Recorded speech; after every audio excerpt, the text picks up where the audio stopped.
Seni gördüğüm zaman dilim neden tutulur?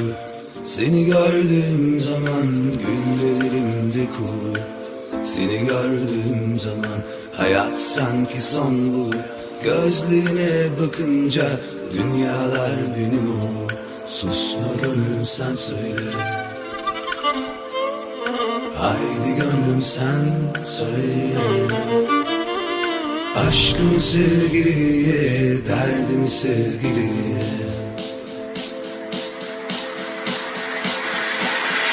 Haydi söyle, onu nasıl sevdiğini. Haydi söyle, rüyalarda gördüm. Haydi söyle, uykusuz gecelerim. Haydi söyle, haydi söyle, onu nasıl sevdiğini.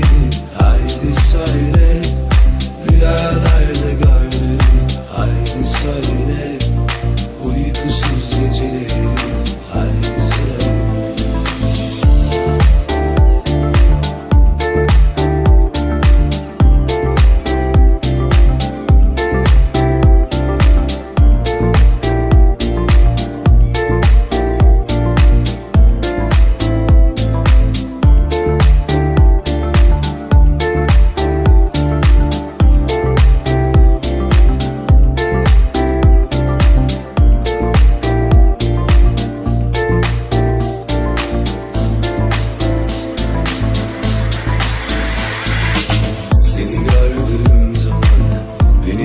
Ateş sarar. Seni gördüğüm zaman yanar yüreğim yanar. Seni gördüğüm zaman canlanır tüm anılar.